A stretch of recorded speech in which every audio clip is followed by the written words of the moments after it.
We on, Mark? We are on, yeah. Oh, you didn't give me the signal. Oh, sorry, I completely forgot. Sorry. Oh my God. I was thinking this is going on for a while. I was waiting for your tutorial to begin now. Sorry about that. Yeah, you're in. You're on. Is the delay that bad? Are you that far behind? Yeah, it's literally just God. You're supposed to give me the old little what finger. A fiasco. Anyway, we're back. We're on. We're fine. We pick up where we left off on Friday. The stream's staying up, so we're all right. Yeah, so we're back on Mark's 50 meg broadband connection again. Not his phone. We're not using my limited knowledge of Streamlabs, so there's really no excuse for that start. People liked it though, Raz. People liked that. They enjoyed it. We're just giving the people what they want. Yeah, I know. But, I couldn't. My heart couldn't take any more of that. Do you know what they did? The internet guys. They didn't cut through my cable. They knocked the cable above the street off with their digger. Wow! Incredible act of negligence. But anyway, we're back, and I'm so relieved. Terrible. What are we doing tonight? We are back. Are we talking about? Well, we're back. It's episode 11 of FPL BlackBox. We're discussing Gameweek 9 and Gameweek 10. We haven't done one of these in a while, so we're a bit rusty. The Friday one doesn't count because that was a blur, wasn't it? All over the show, a blur. But we're back to the normal format now. So we've got our Game Week review, we've got BlackBox learnings, we've got my top 10k stats and the great and the good standings, and then our subjects of interest today are heavy hitters, Man City, and a certain Portuguese player who plays for Liverpool, who we all know we shouldn't get, but we all kind of want. The casuals have got him already, of course, apparently, according to Twitter. So we're missing out, aren't we? We've got to get on board quick. I know. Yeah. Yeah. Anyway, how are you, Mark? Yeah, I'm okay. I'm good. I had a good game week, didn't I? But we'll get to that in a minute. But yeah, I'm feeling a lot better having had game week 9. It was much needed. It was my best game week of the season so far, other than the first one. And now, of course, I'm nervous because I got rid of Salah, which is why we're looking at heavy hitters tonight. We're looking at what do we do to get Salah back. He obviously played tonight. He's fit. He's going to play at Brighton, of course. Is he going to do us damage if we don't get him straight back in? That's the big question. So we're going to look at all the heavy hitters, compare Salah to those, and see what the best strategy is and when we should get him back and so on. So that's the main focus of tonight. But yeah, we're going to cover all the usual stuff. Let's look at your game week first of all. As it's you had a green arrow. Green arrows first, both. Yeah. You all right with that? I was a bit disappointed. I mean, I had 4 players in the Brighton Villa game, so I did feel like a lot of my game week was based on that game, which I wasn't confident on anyway, because I thought this could easily be, a 1-1 and. I had 2 defenders and Mopé, who's been useless, and I thought Grealish could do all right. But as it happened, I got 1 from Martinez, -1 from Lamptey, 1 from Grealish, and 2 from Mopé. So if you're going to have 4 players in a match, you want it to be City United or Liverpool City or something like that, maybe, where there's high potential of points. But Brighton Villa was never going to be that, I guess. No. And Welbeck did your clean sheet in early on, and then Lamptey goes and gets a red. I mean, what did you make of the Lamptey red? A bit harsh, wasn't it? It was harsh, yeah. I mean, yeah, it was very harsh, and he's starting to turn into that kind of player, a bit like a Tadic or a player who always looks like they're going to get a 15-20 point haul, but seems to come away with 1 or 2 points, or in this case -1. So he's just all action. Like, you watch him play and you think, my God, this is just the best player to own. But he just isn't really getting the returns. So he's got banned now. Misses Liverpool. It's not the worst game for him to miss out on. I'm going to stick with him. I think he's got a big haul in him. He's got a 15-16 point haul in him at some point this season. I'm sure of it. But you just got to ride out the 2s and the 1s. Yeah, he always finds a way of getting flagged, doesn't he? Whether it's a yellow flag because he goes off with a little knock, or now it's a suspension. So I've got to say, I think this was the first week he hasn't been flagged in a week where there's been so many flags. Well, so it was quite ironic. But yeah, it was a shame. I mean, yeah, just a couple of other things. I mean, Semedo just continues to disappoint. He was at fault for the goal, wasn't he? He was completely at fault. I think Luke's right. I think he's maybe not that good. So he's becoming a bit of a problem. I've got Mopé, I've got no City, I've got no Salah. Fernandes did well, but I could have just captained Calvert-Lewin and saved the transfer. And now I'm sort of panicking. I've got the wrong one. Did you have it on Calvert-Lewin's Vice? You had it. Yeah, you did, didn't you? I had it on Calvert-Lewin's Vice, and I was, if I'd gone for De Bruyne, like I was talking, I would have gone for Calvert-Lewin anyway. So it only really would have been about a 7 or 8 point loss, and then I would have someone else in. But I mean, Fernandes was fantastic in that game. We've had a bit of beef, or a lot of people had some beef with people talking about Fernandes being lucky, but I mean, I watched that game and I just can't understand how anyone who watched that game could think he was lucky to get a double digit, because he was class above every other player on the pitch. Yeah, well, let's address this. I mean, it was basically there was the foul before the penalty was awarded. So I think the penalty award was right. If you agree with these handballs, it was right. It was consistent, shall we say? Was there a foul beforehand? I think it was Fred going in on Gallagher, and the ref didn't give it. He almost looked like he played on, which whether he thought West Brom had possession, which they kind of did it. The ball went loose and they didn't clear it. Whether it was a foul, I don't know. The referee didn't give it, obviously, and he's right in front of it. And I can see why people would turn around and go, okay, well, there's fortune in getting that penalty award. And I think the trouble is with Bruno, he's one of those players that every time he gets a penalty, people are waiting for it and go, oh, here we go again, Bruno penalty. So while you could claim there was fortune in winning that penalty, the retake was an issue. I mean, Johnson was off his line. But he was unlucky in other ways as well. Where I look at it and think, was it game week 2 that they played you down Brighton? Yeah. Yeah, I mean, that was fortunate. That was lucky. Because he was lucky. Not only was it as a late haul of points, but he was dreadful in that game. Yeah. He was awful. Right. So United were bad and Fernandes was non-existent, and he came out of that with double figures. Now, that was, if you were going to claim he was lucky in any game week so far, it'd be that one, not the one we've just had. Because, like you say, he was actually really good on the day. And Martial should have scored, Rashford should have scored, and then he would have ended up with a massive haul. So to come out with nothing would have been very harsh. So yes, that's my piece on that. But Bruno's one of those players. As soon as you score, he gets a pen, the whole community go up in arms, don't they? Yeah, and I mean, but like the thing is, he wasn't just creating like half chances. He wasn't like passing the ball and a player going through and missing, and he was creating quality chances for Martial and players who should have scored. So he should have had 2 assists in that game, easy. So yeah, I think if you didn't have Fernandes and you're really annoyed about it, I kind of feel like, well, it's kind of a good result for you, because unless you captained, I mean, the only real other captains I saw were Grealish and Rashford, and they were both sort of left field picks anyway. I think anyone would admit picking those was always going to be of a risk. I think the majority of people who didn't captain Fernandes went for Calvert-Lewin and got a haul from him anyway.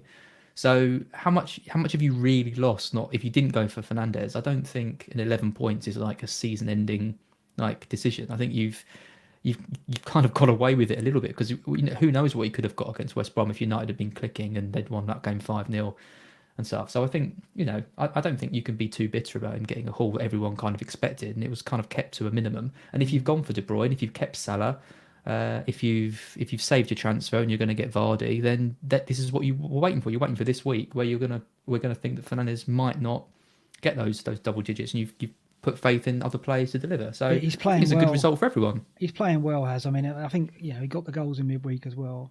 He looked good in that game, hell of a goal in midweek. And we're going to see some data later which suggests that it's not Fernandes that we should lose to get Salah back.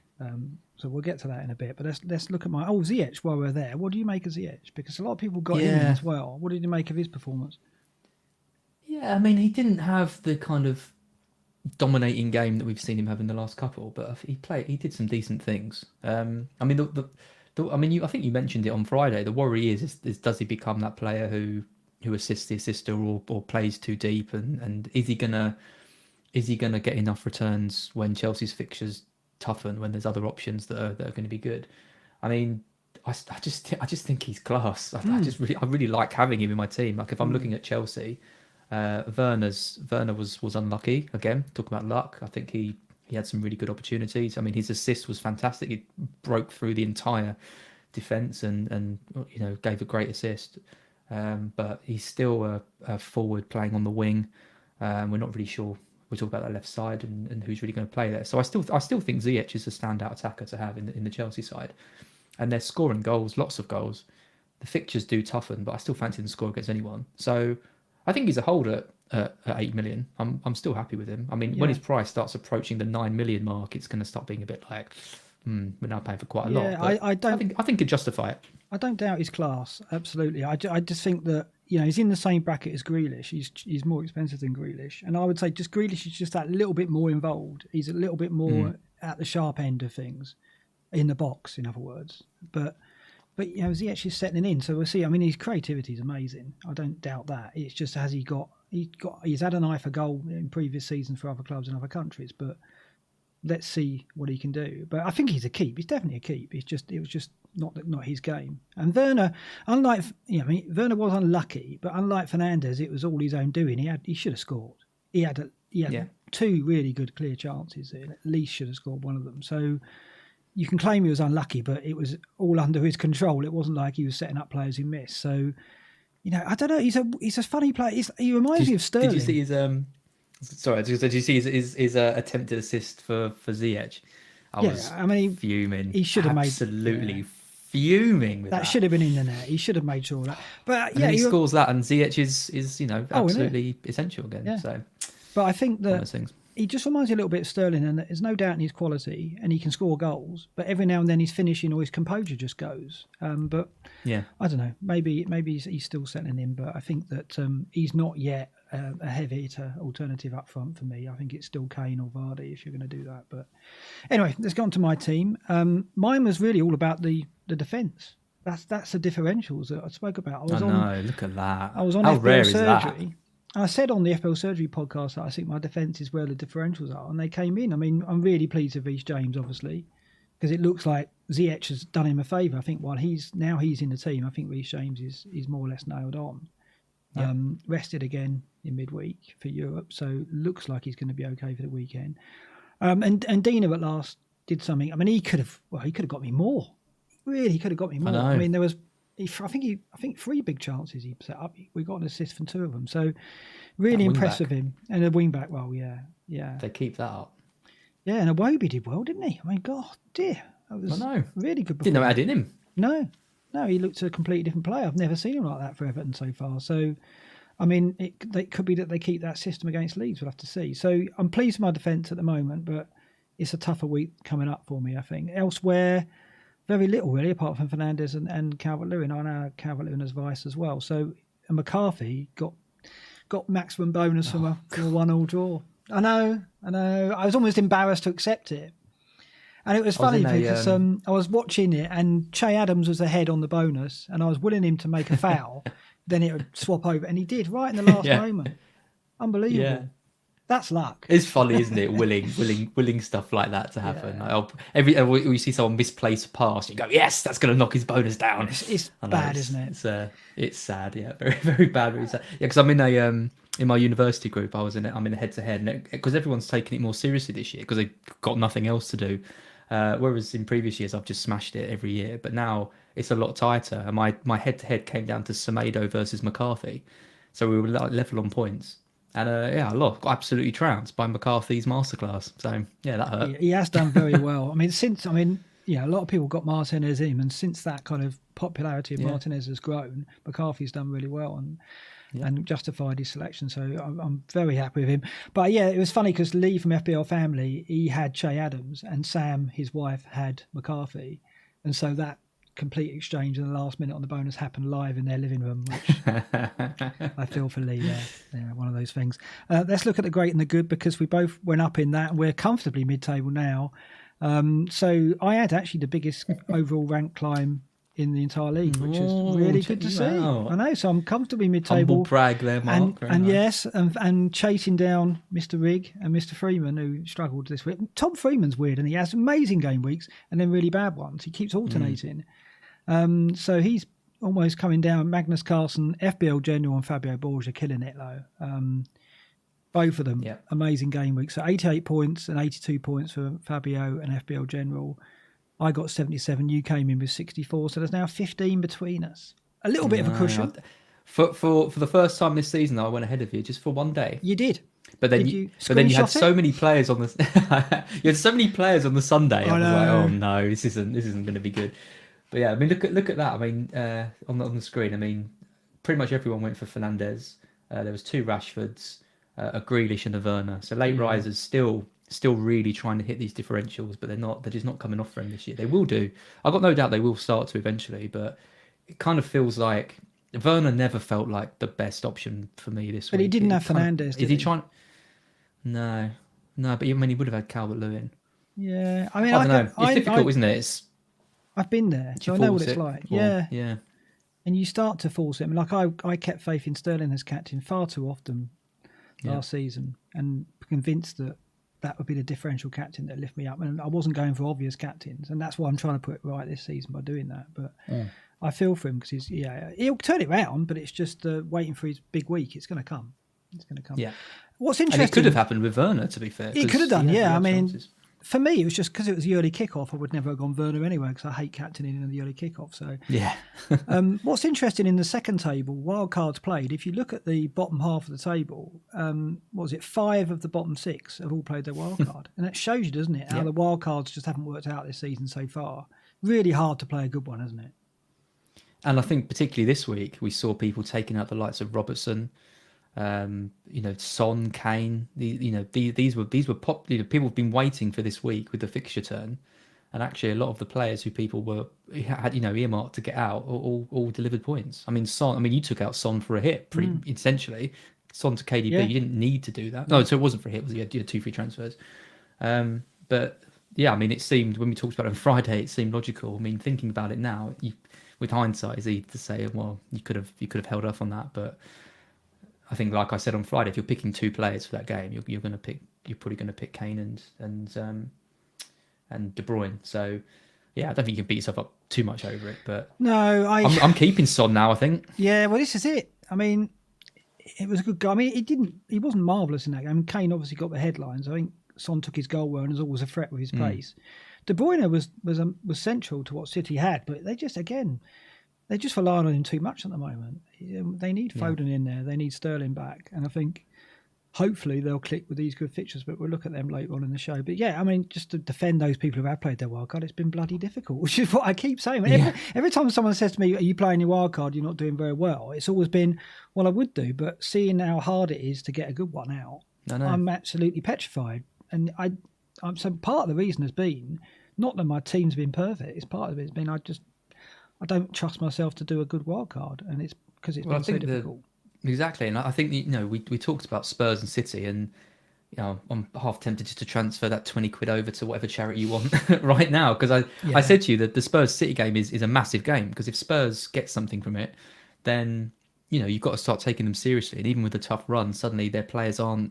People sold their players to preempt, a dry, not a complete. We always said they're never going to completely dry up, but to tap into other fixtures, and because they're probably going to dry up a bit. But the system they've got is clever, and I was very, very.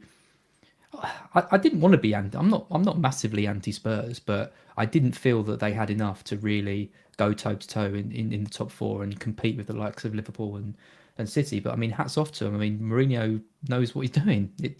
Who would have known that a manager like him, who's won trophies everywhere he's been, actually knows how to manage a football club? But I was really impressed with them. I thought they were brilliant against City. Well, it's Kane though, isn't he? He's a completely different player now, and he's at the top of his game. He's a machine. And his game is changing to what we're used to seeing. That dropping deep like he does and orchestrating things is not what we expect from him. But he's always got that goal in him as well. And he's tracking back and he's making defensive contributions. It's just crazy his form at the moment. I still think like going into these fixtures with both Son and Kane, I think I'm okay losing one. Obviously, in the short term, Son to De Bruyne hasn't paid off for me, but we'll see. I mean, it's over 3 or 4 weeks that I expect De Bruyne to sneak back in it and be the highest scoring player over Son. But we'll see. We'll see how it goes. I mean, Spurs at Chelsea, City at Burnley. On paper, that should be De Bruyne winning that one, but Spurs are playing well and they can get goals at Chelsea. I'm happy with Son. I think in that kind of system, that counter-attacking system, he's a safe hold. I think Kane to me is the one to potentially lose. Really? So we're going different ways, because I'm going to be keeping Son and you're going to be keeping Kane. Really? So okay. Be interesting to see how that pans out. I'm happy with Son. If only we were doing the show last week, I'd have made a case for don't do that. But anyway, you'll have to take my word for it. But it's interesting. If you go that way, it'd be very interesting to see how that turns out. Yeah. Top 10K. The template, a few changes here. Martinez is firmed up in goal. McCarthy's Yep. gone down a little bit. What else do you see here amongst the template? It's Walker Peters, Chilwell, Justin, Zuma, Kilman in defence. Yeah, I mean, not huge changes. I mean, Fernandez came in, which was interesting, and Salah went out. So it just shows that it really does. It just really does. I mean, it was the most popular transfer this week. We can talk about in a sec. Was Salah to Fernandez, and I mean, Fernandez coming sort of out of nowhere with suddenly a 77% effective ownership was huge. It's going to be really interesting to see how that branches off over the next few weeks with so many heavy hitters that we're going to talk about sort of coming in, and whether Fernandez stays in that team or whether it gets more, more even across the board. Yeah, well, I mean, Walker Peters came in, so I can't remember who he's replaced. He replaced Robertson, I think. That's right. So he was a really popular pick at the start of the season. I had him at the start. Then I got rid of him, and he dropped out of the template, and now he's back in again. And he got a bonus point in a 1-1 draw as well. So yeah, I mean that's encouraging for his owners. Zaha clings on in there. I mean, no one was expecting that rest against Burnley. It was good for us who don't own him. Not so good for Zaha, unfortunately, who's tested positive for coronavirus. But I mean, the main name there, who I'm really surprised to still see, is Rodriguez. Yeah, hanging on in there. Ownership has gone up a bit. Yeah. Not just hanging on there, but ownership's gone up. So I don't know whether that's people captaining him, which obviously boosts his EO, or it's people buying him in to tap into Fulham and Everton. But yeah, I was surprised that he's still there, because he just hasn't looked the same as he did at the beginning of the season. He doesn't look like he's got huge holes in him at the moment. So he's not a player that I would be targeting. It's interesting as well. Ancelotti's moved his position to more central because they were conceding chances down that side. Without Coleman there as well, they were weak down that right-hand side. So they've moved him infield playing wing-backs and put Iwobi out there. But Rodriguez just didn't influence the game enough from a central position, did he? He didn't have as much time, presumably. Fulham were around him a lot more. And, he struggled. He struggled. And so, he is a concern if you're holding him, I think. It's not an easy fixture this week either. So I think with the emergence of obviously Grealish, and you've got the heavy hitters coming good as well, and Jota, who we'll talk about, and Rodriguez is someone who's going to be sold a lot, I think, and I don't think he'll be in the top 10k template for much longer. I think him and Ziyech, because they're kind of an awkward price, because they're not that premium tag, but they're also not your budget 5 millions. I think if people are looking to free up cash, I think they're probably going to be players that people look to lose patience with quite quickly in order to boost some of their other options up to some of the heavy hitters. So I think Rodriguez and Ziyech in particular do need to start delivering over the next few weeks, or we're going to start seeing their ownership fall quite a lot. Yeah, particularly with Jota about. So up front, it's still Kane, Calvert-Lewin and Bamford, and that looks rock solid. I can't see that moving. Can't argue with that, can you? No, I mean, I think that's the front three that a lot of people aspire to. Maybe Antonio could shake that up when he's fit, but other than that, I just don't see that changing any time soon in the top 10k.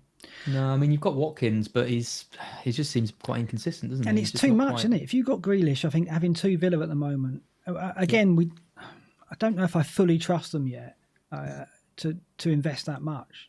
And there's a lot of people that are carrying free at the moment because they've got Martinez, Grealish and Watkins. Well, yeah, exactly, yeah. And, they're at West Ham this week, which, you just can't predict what they're going to do, because they've been extraordinary at times and then quite ordinary at other times. So certainly like in Gameweek 9 they were. Let's look at the transfers in the top 10k have made. Ziyech was the most transferred in, 693, with Rodriguez making way in midfield, and one with Havertz, as you could see there. Any comments there on what you're seeing? Any surprises in those transfers? Oh, I think those players might be last week's, because Fernandez was the most transferred. Oh, really? This week. I've got the wrong ones in. Well, let's look at the transfers at the bottom then. The transfers. Well, I didn't send you them this week, so I'm wondering where you got. I'm wondering where you got those from. That'll explain it then. Yeah, because the most popular transfer this week was at the bottom. It was Salah to Fernandez. So 1,600 managers out of the top 10k just made that. So they were Gameweek 8's moves, were they? Right. Okay. Yeah. So I personally don't think we're going to see a bigger transfer out, transfer in than that move all season, because Salah's so highly owned, and it was such an easy switch to move to Fernandez with the fixture he had. That's just absolutely huge. So yeah, I mean, other people did Salah to Mane, Salah to Ziyech came in. Other people took out Son for Fernandez. Salah to De Bruyne was down there, but these are all Salah out, Salah out, Yeah, Salah out, Salah out. So he started tonight against Atalanta. They're 2-0 down, by the way, and apparently he doesn't look fully fit, but I'm sure it won't take him long to. He hasn't been that's out for that long, so interesting. it's not. But it's not. I wouldn't have thought it's going to take him long to get back to it.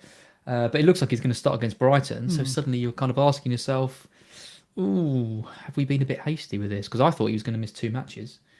With him back tonight, it's a bit of a worry. Yeah, it certainly is. Well, let's look at some data from game week 9 then. Let's look at some team data first of all.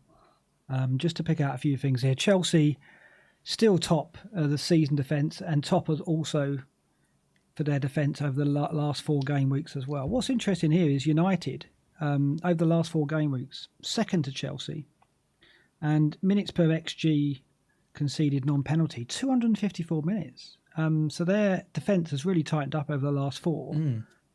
I know I kind of sneaked in there, and a player that we haven't spoken about too much is Tellez, who you've got on your watch list, I know, who's getting a bit of attention now. I mean, if United are going to firm up like that, suddenly we may well start looking at their defence as an option. With Tellez offers so much going forward, doesn't he? He does, yeah. I mean, I'm just not sure about United's fixtures. I mean, they seem kind of okay on paper, but I mean, Southampton, I think they're going to give them a. I mean, Southampton have just been brilliant since that Tottenham result. It's almost like their kind of Leicester humiliation last season spurred them on to do well. The Tottenham one's kind of been the same. I mean, West Ham. I mean, I never would have thought West Ham could have come through the fixtures they had and looked half decent, and they just continue to just look good, like just getting wins, and they've got creativity, and they've got Masuaku and Kufal there, and they've got players that can come off the bench now with Benrahma. There's a lot of talent in that West Ham team for Moyes. So I don't think either of those 2 games are going to be that easy. I wouldn't be surprised if they didn't keep a clean sheet in either of those, despite having the good stats. Then they've got City. I mean, who knows what's going to happen in that one? They do all right against City United most of the time in recent years. I mean, it would be game week 13. I think maybe you could start looking into it, but at that point, Shaw might be back, or might be nearing a return. And then, do you really want to go near Tellez if it's going to have competition from Shaw? I don't know. He seems a bit of a risk to me. Yeah, sure. It was just interesting to see them leap up there over the last 4. I mean, City are third there, 199.5 minutes per XG non-penalty conceded, and they're 5th overall for the season. So their defence is becoming obviously one we've got to take note of, and we're going to talk about them in a minute. No doubt about the team struggling though defensively. Fulham, Sheffield United and West Brom right down there over the season. But it's interesting if you look at the last 4 how Villa have dropped down.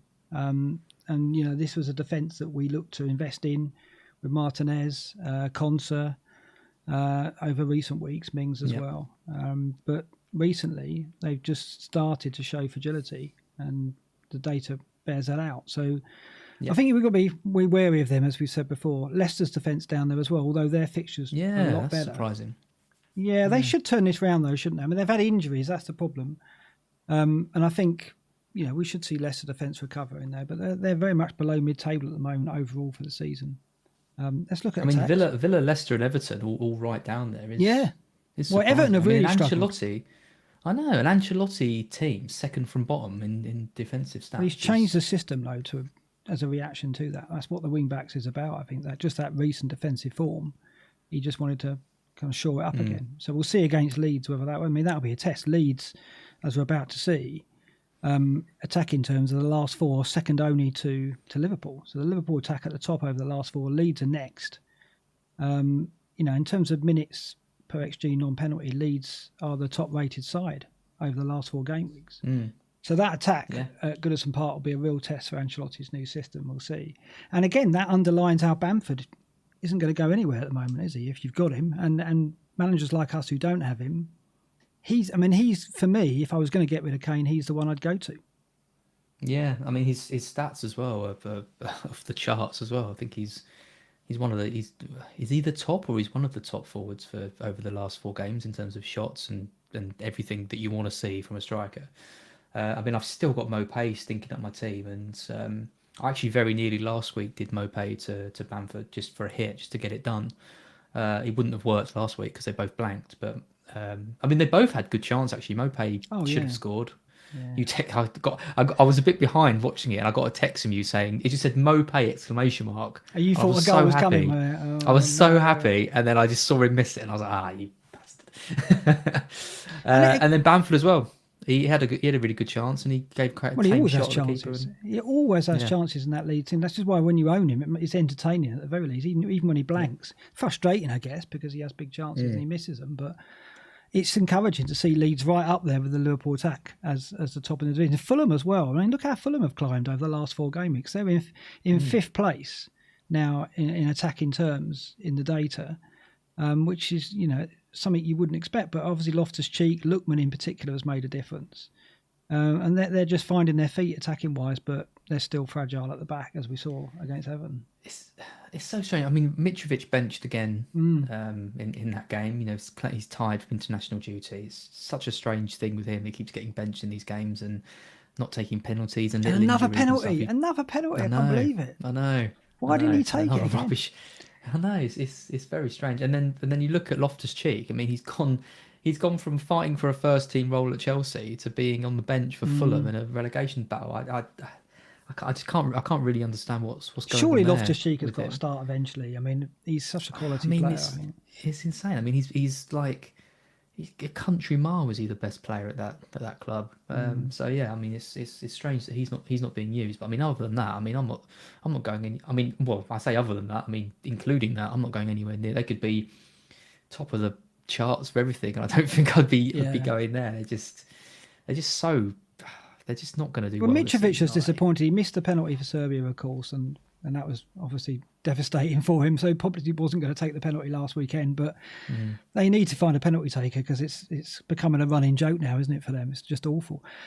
Interesting, the Southampton attack, right at the bottom there. So it's 119 minutes per XG non-penalty. I mean, Ings sidelined as well. Che Adams is doing well. He's still offering points, still returning, but that Southampton attack is over the last 4 has dropped right down now. And you've got to be wary of that if you're holding Adams, because that would suggest that he's going to struggle to keep it up, but we'll see. But it's City we're interested in. City at the moment. One more team on that list, which I like the look of, is you haven't highlighted them, but it's Leicester in 3rd. Because you've got a Leicester attack with the games they've got, and they've been in what looks like good attacking form. Vardy is screaming out. Yeah, well, they're 3rd for the last 4 game weeks and 3rd overall for the season. But what's interesting in the top table over the season, minutes per XG non-penalty, 91.1. That's quite low because they've relied on penalties for Vardy for their goals to this point. But Maddison is back. But it's been improving. Improving down to 75.9 over the last 4. Exactly. So they are improving, and the fixtures are good. And Vardy is that Kane alternative, clearly. I don't know. I think if I was getting rid of Kane, I just wouldn't go to Vardy because I'd want the money to spend elsewhere. I think for me, I did look at like weeks ago. I was planning Vardy in, but the reliance on penalties so far, and when I watched Leicester, I'm still thinking they're not the team they were last season yet. They haven't quite clicked. They just need Maddison to have a run of games, get Barnes in the side, because Barnes was rested or dropped the week before last, came back in this week. I just want to see a game where they get 3 or 4 and click. Man City. By the same logic, you'd say Man City, exactly. Which segues us nicely into that's exactly. I mean, you've got a point. I mean, I think it's just City's attacking power over previous seasons that convinces me that they are worth a go with the fixtures they got. So this is Man City's form this season compared to last, and touches in final third, touches in the box, goals, XG, shots in the box, shot on target, big chances, all down, every single one down on last season, and some of them by a huge margin. It's 1.2 goals per match compared to 2.7 goals per match last season. Big chances, 2 per match this season, 3.7 last season. So almost half the number of big chances per match so far this season compared to last. But if you look at the table below, City have got Burnley this week in game week 10, and the last 3 times that Burnley have been to City's stadium to play them, they've lost 5-0. So the record against Burnley is quite extraordinary in that they more or less trounce them every time. So Burnley, you can say they're a good defensive team, and if you look at the defensive data that we have over the season. Burnley are right up there. They're fourth for the season. Mid-table for the game week, but fourth overall for the season in terms of a lot of the indicators. Minutes per XG conceded, 83 minutes. So they only concede an XG every match, 83 minutes. But it's that record at the Etihad, which is just astonishingly bad, which says to me that Dyche has tried to go there on previous visits and never come up with a system to stop City playing. So it's really down to, it's not so much can Burnley stop them, it's are City going to click at last, isn't it? And that's the doubt we've got. Yeah, and I still have my doubts about it because, I mean, if you're looking at records from the last few seasons, when they've played Burnley in these seasons, they've been already swashbuckling. We haven't seen a pet Man City side grinding out 1-0 wins or losing 2-0 to Spurs sort of relatively with little fight in them ever. So I think it's going to be a pretty big jump for them suddenly to start going from what they won 1-0 again tonight in the Champions League, which they've been doing well in this season. It's going to be a big jump for them suddenly to go into a match against a decent defensive side and suddenly just completely click. They're really missing Aguero. And Silva. And Silva, absolutely. And for some reason, they're not playing Foden. And I just cannot understand what Phil Foden has to do to get into that City side. He scored the goal tonight, didn't he? Of course he did. Because he's fantastic, and he has that game for England where he's so full of confidence and life, and they're playing. I mean, Luke said it. He's like, Mahrez has 2 amazing seasons for City and barely gets in the team, and then he looks absolutely awful, and now he's starting every week. Like I just can't understand it. I can't understand how Foden cannot be starting for City when they're struggling to score goals, because he, to me, is the most creative player aside from De Bruyne in that side. I think it's because he wants to play De Bruyne in the 10, and to do that, he feels he has to have 2 defensive players behind him, Rodri and Gundogan, or Fernandinho when he's fit. And then in the wide position, he's got Torres, who has been pressed, and then he's got Sterling, Silva, or Mahrez for the other spot. So where does Foden go? Now, against Burnley, a team where he doesn't need 2 defensive players with De Bruyne, surely you put him in this game. But I mean, against Spurs, he plays Mahrez over Foden. So yeah, but that's out wide, isn't it? What's the logic of that? I still don't know where he would play Foden. Would he play him as one of the attacking 3 out wide, or does he play him as one of the midfield 3? But I think at the moment the reason why he's not getting the midfield is because he wants the protection of 2 players behind De Bruyne. Yeah. And out wide, there's too much competition. Because Torres has been I didn't expect Torres to be getting starts, but he's done well. And it's hard to argue that he's been playing. Absolutely. Yeah, I mean, he's been playing the false 9. He's looked sharp, which definitely. I mean, from an FPL perspective, I think Foden is a no-go now, because this is 4 games in a row where he hasn't started, and he started again in the Champions League tonight. He scored, which is good, but is he? I mean, there's got to be more chance of him starting over the next couple of difficult games, because they don't need to play, like you say, they don't need to play Rodri and another DM. But I just can't. I don't know. I just can't understand it. I just think, from an FPL wise, he's out. But from a footballing perspective, you've got a City side struggling to score goals. You just get Phil Foden in the form he's shown this season. He's been arguably one of the most informed players in the league, and he hasn't been playing. Like, he goes off on for England and he does what he does, and he comes off the bench and he changes games for them, and he every time I see him, I think this is a player who can easily unlock a team. He can score a goal, he can create something, and they just refuse to play him. I think what could happen is we could see De Bruyne dropping deeper and Foden coming in. I mean, so it could be a bad thing for me as a De Bruyne owner that, I think while he's in the 10, he won't play Foden. But that might change. I mean, let's look at the fixtures that City have got, which is why we're obsessing about them. They're right at the top of the ticker, the attacking ticker for the next 6 game weeks. And they've got Burnley at the weekend, Fulham at home after that, United in game week 12, but then West Brom at home, Southampton, and then Newcastle at home. So their next 4 home games, Burnley, Fulham, West Brom and Newcastle, 4 at home in the next 6. Those 4 home games couldn't be any stronger. And maybe these are the games he will play Foden in, the games where he doesn't need that defensive security. But we'll find out. I mean, this is the quandary that you've got if you've got Foden, because looking at points and looking at minutes and looking at everything, it's an easy sale, especially when you've got Jota there for the same price. I mean, so there must be so many people with Foden thinking I could easily just do a switch from Jota, who's in form, he's getting the minutes, he's still got good fixtures. But then I can't. I mean, City have looked good defensively, probably in most games except for the Spurs game, probably because they're playing those two DMs. So they're not doing that great, but they have at least tightened up. They're not having that many shots against them. So that has I guess been a plus. They've got a settled centre back pairing now. Liverpool and Diaz. Pep must like the fact that they're shipping less, but he does, like you say, he doesn't need to do that. So if I had Foden, I don't know what the answer. If you had Foden, what would you do with it? Because I honestly don't know. Because he started tonight, I'd sell him. If Jota didn't start tonight, so Jota's going to play against Bayern. Foden starts tonight.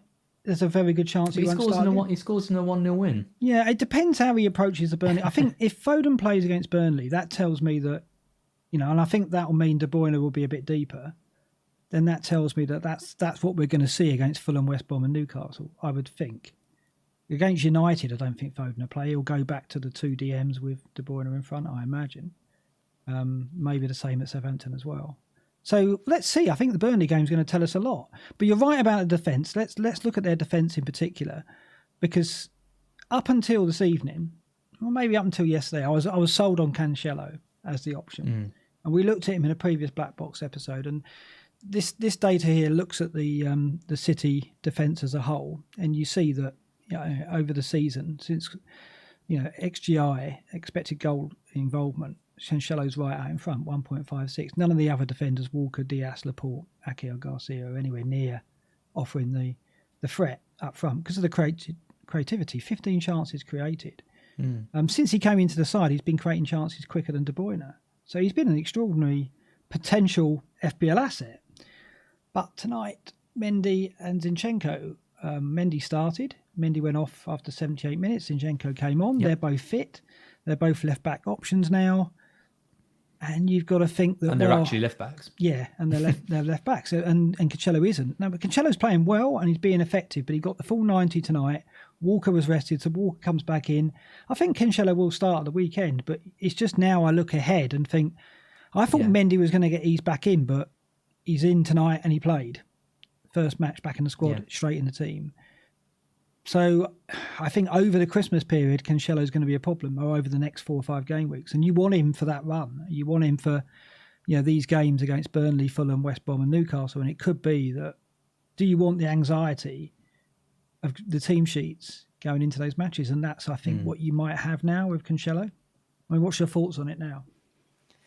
Yeah, I mean, purely from stats-wise, purely from potential-wise, I think Cancelo's the one to get. If you've got Mitchell and you've got James, like I think I mentioned this last week, if you've got those three, then I think you run the risk of not having a single, only having two defenders. James is all right now. One week. Oh yeah, James maybe is. I mean, like I said, of the Thiago didn't play and he played. Yeah. So I think that was that theory is blown out the water. Yeah. Yep, absolutely. Yeah, that's gone now. But he's still. I mean, Azpilicueta is still one of the Premier League's best right backs. So.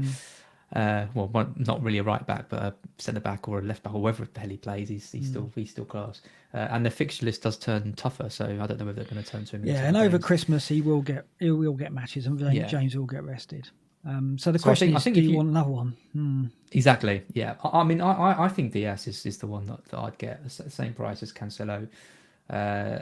You've got De Bruyne there putting in the deliveries, so he's always got a chance of getting a heady goal.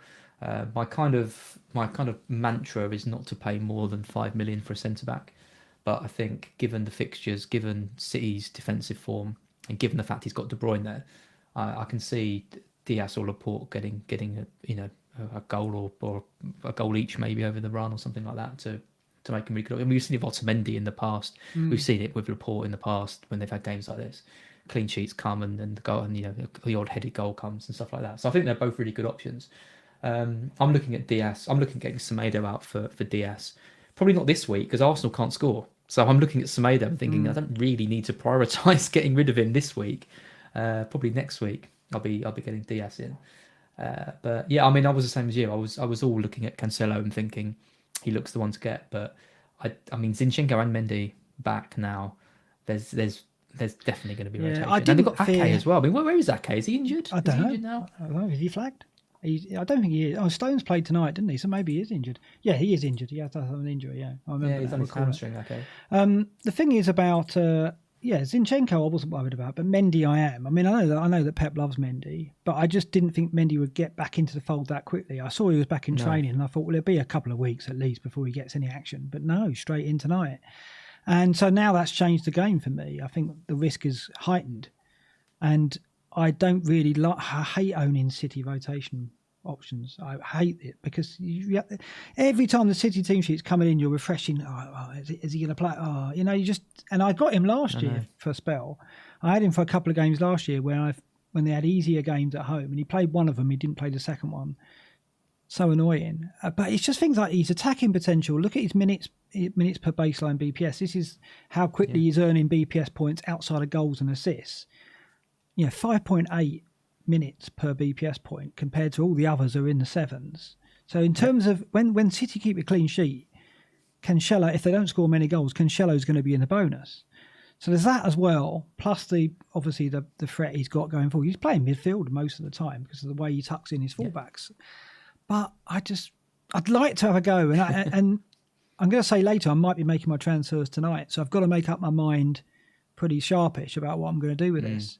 The other thing that makes me worried about the City defence is this possibility that he'll drop one of the DMs, put De Bruyne back and play Foden, and then they won't be as secure. And even with the fixtures they've got, they might actually start conceding chances. I mean, this is the thing, is that I've gone from last week, Friday, a few drinks, saying, De Bruyne is going to be in because he's going to be my captain. No way we can go without him.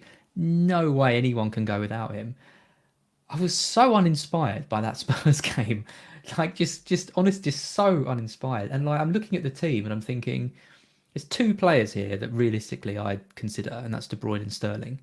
I don't really want Sterling. He looks like a frustrating pick, and when I just feel like with Sterling, yeah, and I just kind of feel like I've got quite a good Sterling sense. Like I can kind of tell when he's suddenly gonna. He just has a look about him where he looks unplayable, and he just doesn't really have that at the moment. Yeah, I know what you mean. I'm looking at De Bruyne, and I'm thinking, okay, what's going to happen with him? Is he going to go deeper? Is he really going to hit the heights of last season? Is he going to do enough? To really, and you've got to think he's going to get returns over the next couple. But I think there's other players who have got potential to do well as well. So suddenly, he's not 9 million anymore. He's not 9.5 million. He's an 11.5 million asset. He's one of the most expensive players in the game, and I kind of feel like I need to feel really comfortable with paying that much. Like with Salah, I know that I'm going to get good returns from him over a consistent period because I just know I am. But I'm just looking at City, just thinking I don't really know what I'm going to get from City. I don't really know what I'm going to get from De Bruyne, and it's putting me off them. So I think amazingly, I'm going to dodge City altogether. Oh yeah, I don't think you're going to be alone. I was listening to the Always Cheating podcast, and both Josh and Brandon were saying much the same, and it surprised me. And I go back to the Friday, and I was like, well, there's no way, looking at those fixtures, we're going to go without a City asset. And I've got to admit, sitting here now, I'm thinking I've probably made a mistake. And had I not got De Bruyne in on Friday night, and I still had Son, I probably would be keeping Son or going Son to Jota. Yeah. The big worry is Fulham. Is Fulham at home? I think, Burnley, I wouldn't be surprised if they're 2-0, 3-0, something like that. West Brom have looked better. I don't know. I can't see huge. I just can't see huge returns for City. But that Fulham game, that could be the game when suddenly it really clicks. So that's the one. That's the one I'm worried about. And with the plan I've got, which we'll talk about at the end to give a bit of suspense, I would have enough money to get in De Bruyne if I saw good signs from Burnley. So I'm not completely ruling them out, but at the moment I won't be getting any in for the Burnley game. It's bad, isn't it? Because, at the start of the season, when you looked at this spell, well, I need to get 3 City attackers by then. You would have done. Absolutely. And Connor Thompson in the chat. Last week, as I was saying, there's nothing that will happen. I know. Getting KDB in for those fixtures, even for a -8. I You're know. right, Connor. I did.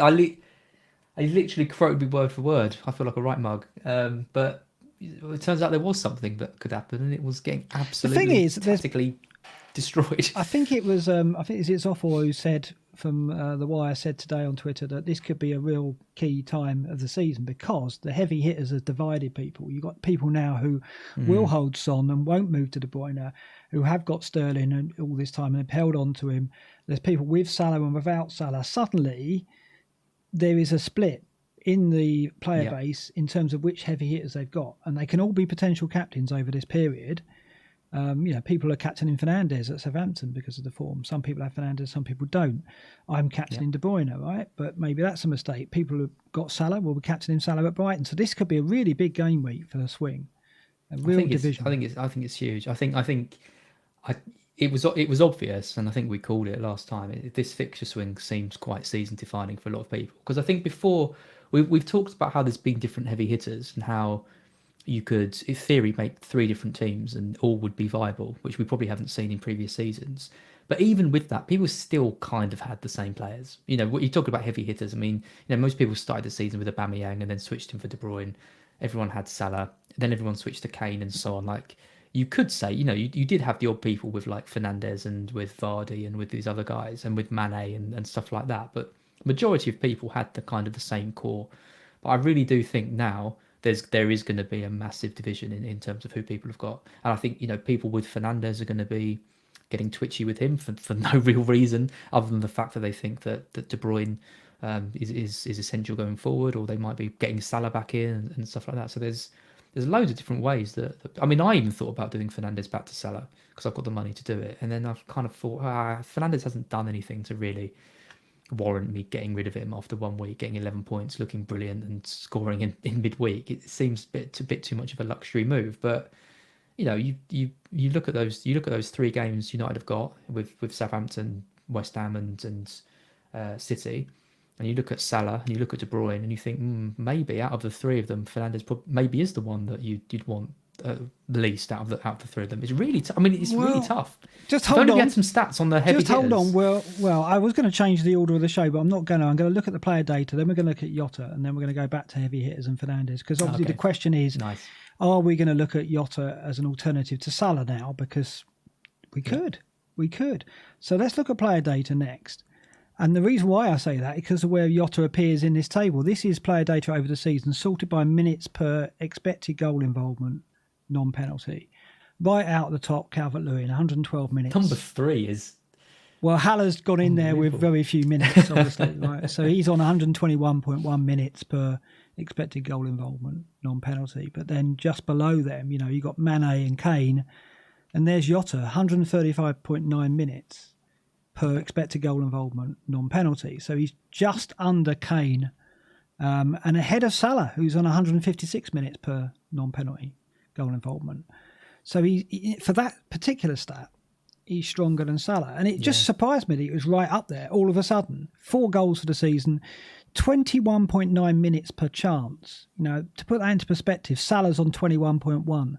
So Jota is getting chances at almost identical rate to Salah so far, which is crazy. Yeah, I mean, I don't think it's that surprising because I mean he's being bought off the bench, isn't he? So he's playing against tired legs. He might be playing when they're chasing games, when they're more attacking, or maybe playing when teams have already kind of given up a bit and they've got more license to attack. It would worry me if he wasn't down there because if he's literally just getting tap-ins or whatever, like one chance in his 20 minutes, and it's a bit more of a worry. But I mean, at least it shows that he is, when he's on the pitch, he is getting those chances. I mean, the trouble with Jota is that I still look at it's that question of, you look at what is Liverpool's strongest team, and is Jota in that strongest team? Has he done enough to break into the Firmino, Mane, and Salah trinity that's worked so well for them for years? Or is he going to be someone who, I mean, I don't think they can't bench him at the moment because he's just offering too much for them. So I think definitely in the short term he's a pick, but he feels wrong. He feels like he feels Does wrong he feel wrong for you? Okay, well, I've got some more data before we go and look at that. Just a mention of De Bruyne and Bruno Fernandes, because they're on the top 30, but they're right down there. So De Bruyne 184 minutes per goal involvement, non-penalty, and Bruno 193.5. So they're in the top 30, but they're nowhere near of the level of the likes of Jota, Mane, and Salah. So as midfielders go, they're not competing at that level. But let's look at Jota's data amongst the Liverpool trio that you just mentioned there. So this is since he came into the side. This is from game week 3, basically. This is, he's had the 4 goals so far from 4 starts, all at home, of course. But it's the points as well. Look, 37 points from the 4 starts. That's better than Mane, and Mane's had 6 starts in that spell. So he's right up there with Salah in terms of FPL points. And the other data stands up as well. Shots on target, 10 compared to Salah's 11. Again, in fewer minutes. Chances created, he's not someone who creates chances for others. That's where Salah's got that added dimension. But in terms of goal threat, he can compete with Mane and Salah when he's on the pitch. That's clear from that data there. But then the table below, when we're looking at can we afford to go Jota over Salah, it's not a lot. And so very often we try and get the cheaper option and hope that that's going to be cover. Coverage, your favourite. It's not. I mean, the headline is it's not, right? You're not going to be able to get Jota over Salah and think that's going to cover it. All the data shows that Salah, minutes per play, he's receiving the ball more often. Minutes per goal is higher than Jota. Minutes per shot is just higher. Minutes per shot in the box is higher. But he's having more penalty area touches. It's chance creation as well, and obviously Salah has penalties. So there's too much in Salah's favour. But is that enough for you to spend the extra on him? That's the thing. Is Jota going to be, because of his price tag, going to be enough cover of that Liverpool attack if it means we can keep Fernandes and De Bruyne? Oh, it's such a good question. It's such a good question. I wish I had the answer. I mean, I think the double up looks ideal, especially for that Fulham game. I'm looking at Salah and Jota for that and thinking that could be gold. I mean, the thing with Jota is I know I was a bit negative about him, but his price is just such. He feels like he's not a 9 million risk. He's a 6 point. He's a Mopay price risk. Yeah. Is why I'm thinking of getting him in, because if I'm looking at Mopay versus Jota, it's like could not be more different in terms of potential and in terms of like. The teams they play for and everything. So, I think Jota, like if you're just looking at Jota as an option, I think he's a good pick. So if you're looking at it like that and you've got other heavy hitters in who you think are going to do well, then I don't think I don't think Salah is essential over the run, because I think there's other players who could equally do well, and Jota is a good pick. So I don't think you can look at it as Jota covers Salah. It's like. Salah's probably going to do quite well. Is Jota going to do well for his 6.6 million price tag? I think he probably is. So he's a good pick. If you think Salah's going to do well compared to the likes of Fernandes, De Bruyne, Vardy, then you get him as well. But then you accept there's other players who could equally do well. So yeah, I don't think it's not quite as simple as thinking like that. The double up is definitely an option. I think from that Fulham game, I think that's going to be how a lot of people go. Yeah, I'm probably going to get Jota. I'm going to cave in, I think, this week. Yeah, I mean, I think Luke said that it's a bit of a no-brainer. It's a bit of a gift, and going back to that player data, when he's right up there as he is, you can't deny that. I don't think. And it shouldn't be that we don't go without Salah, I think. Yeah, exactly. I think you always need to have Salah in the back of your mind if you don't have him. I mean, I've been burnt.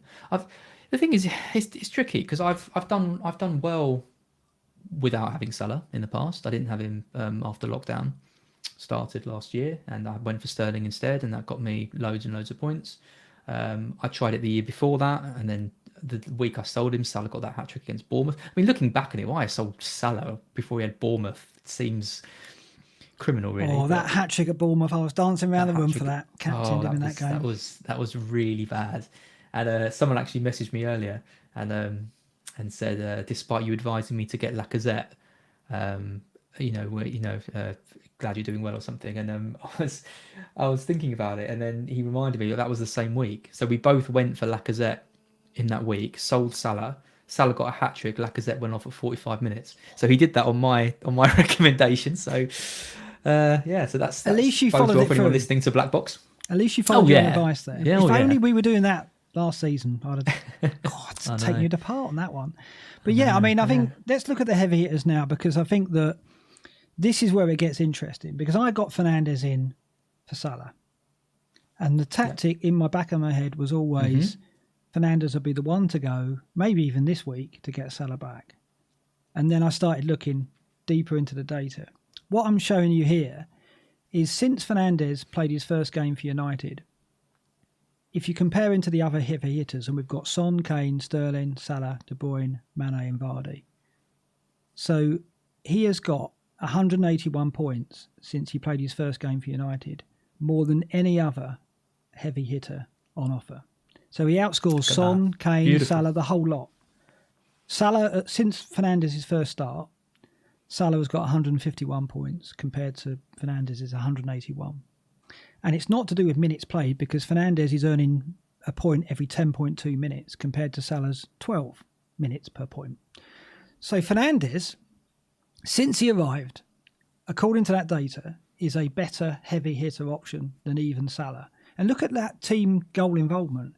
Fernandes has got 25 goal involvement since he's arrived. He's been involved in 58% of their goals since he arrived, compared to Salah down there on 40% of Liverpool's. It's extraordinary, isn't it? I mean, that just surprised me. So what do you make of that? Well, it doesn't really surprise me, because you look at the other players on that list, and Salah's form dropped massively when Liverpool's form dropped off when they'd already won the league. Sterling's form got better after the lockdown, but he still wasn't good right up until, when was it, March or whenever it was. You've got players like De Bruyne, Mane and Vardy down there who are sort of bottom of that table, who I think are surprising. That, I mean, they're not bad returns. None of these are bad returns. No. But yeah, compared to Fernandes, it's like he hasn't dropped off at all since he signed. He's just been consistently great. And United have been inconsistent in terms of what they've been doing, but Fernandes is always there, getting points and getting returns. It always felt to me that if I was getting Fernandes in, that would be it, and he'd be in. So is that how you feel about it now? It is. I mean, like I said earlier, I'm leaving myself the opportunity to get De Bruyne in for Fernandes for that Fulham game, just because I can't really see another way to do it with the strategy I've got. But it could be the case of switching back to Fernandes, depending on. It's really hard, because you know with players like this, I like late riser strategy of switching between them, but when teams have got decent games, we've seen that taking players out who've got decent games and good form for other players who've got decent games and different form is massively risky. So I'm not ruling anything out, but I just haven't seen anything from Fernandes to make me think that his form's going to drop. No. Because I did that article over the international break, which was looking at his numbers, and his numbers are just getting better every week. Like he's just getting his form at the start of the season wasn't that great. He was still getting some points, but now his stats are even better and he's getting points. So all the signs point to him just continuing to deliver. I think it depends on what De Bruyne does. If City look laboured again against Burnley, then I think I might keep him. But if City really do look like they're kind of clicking again against, going into Man City versus Fulham without any City attackers, with Fernandes away at West Ham, which I think is going to be quite a tough game for them, and I haven't got huge amounts of value tied up in Fernandes anyway. Even if I just did the transfer and then did it back and just took the 4-point hit, it almost seems worth it just to captain De Bruyne for that Fulham game. See, my head's all over the place. I don't really know what. I don't really know what the play is. It's really tough. Just want to bring up the fixtures again. Yeah, Fulham in game week 11, right? So you can keep De Bruyne. I mean, I'm looking at it and going, right, I'm going to keep De Bruyne for Burnley and Fulham, but it's game week 12 when Liverpool go to Fulham. That's when you want Salah back. And where I was looking before at Fernandes making way, the data that we've just been through now makes me think it's going to be De Bruyne who makes way. Because one, it's an easier trade because I don't need as much money. And two, even though City have got West Brom at home after that, I think Fernandes probably is going to go on showing form that's going to mean that he's the better option. I mean, certainly, that data suggests that will be the case because he hasn't put a foot wrong since he's arrived. He's been the best FPL asset. I know. So why do we think he's now disposable? I mean, it really has surprised me. Know. Well, the one thing is penalties, right? That's the second table we've got here shows over the same period since Fernandes arrived, game week 25 last season, minutes per goal involvement, non-penalty, he is bottom of that.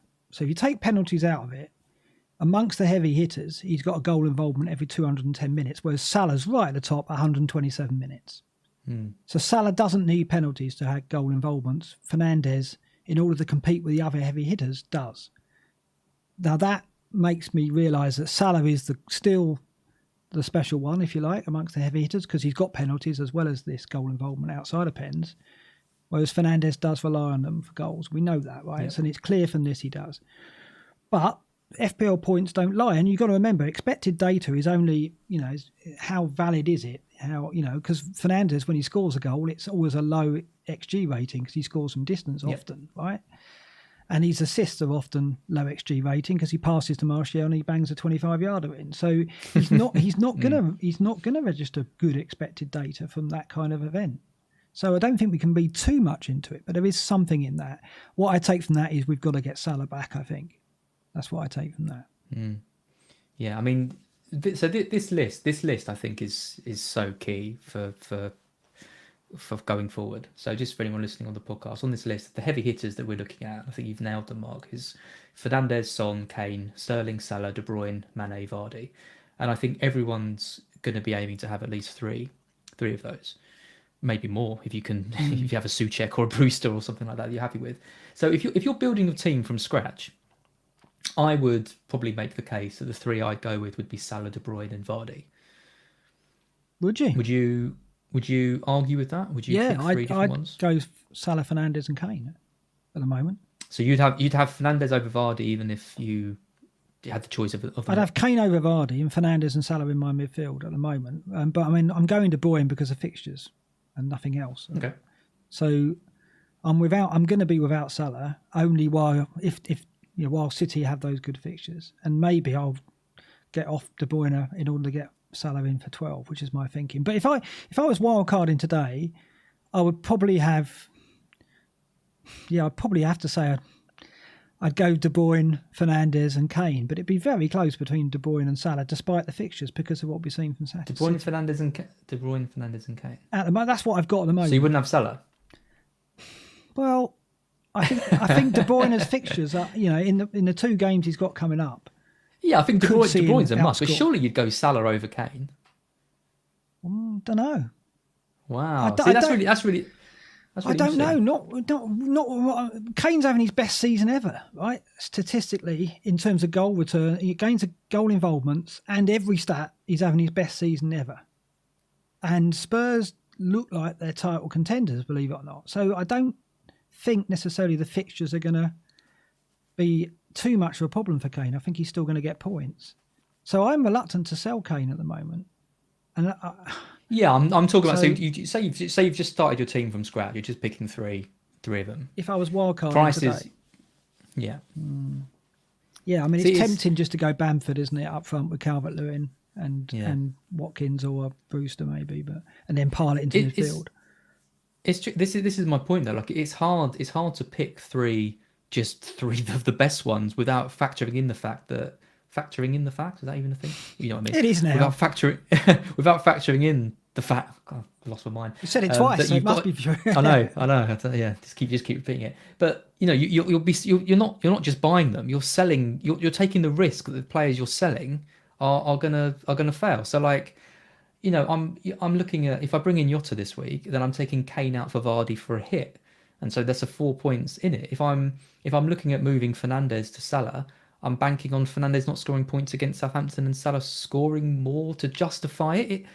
All of these moves feel like a risk, but at the same time, that's where Laterizer does well, and I think this hopefully is going to be a good period for him because if he gets it right, like he so often does, he'll be able to juggle these heavy hitters there feels like there's a way juggling these players around in perfect combinations, which maximises the points from all of them. There is. I mean, if you can do if only we knew what it was. I mean, there clearly is going to be, right? In the next 3 or 4 weeks, there's a perfect combination, right?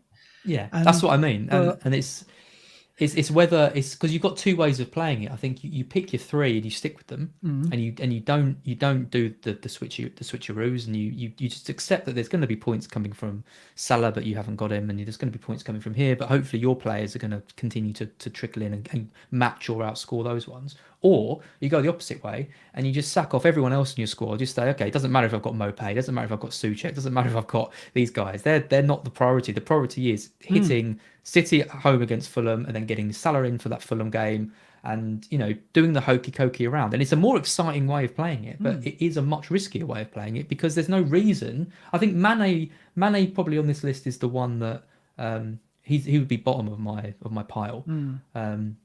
Sterling hasn't set the world alight, but has the fixtures to do well. So I'd put him above Mane.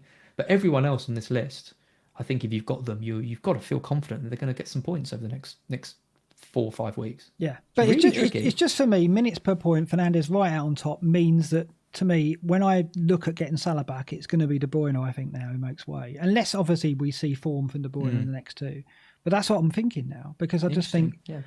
I mean, you can't discount penalties because United are going to keep getting penalties. Of all the teams, they're most likely to get the most based on what we've seen in the last few seasons. So, yeah, it's a very interesting dive into the data here. And that's made me think now that come game week 12, when I need Salah back, it will be De Bruyne that I look to sell, unless De Bruyne has an incredible run over the next two. Yeah, it gets two lots of double-digit returns. Well, he might Burnley do, and he Fulham. could do, right?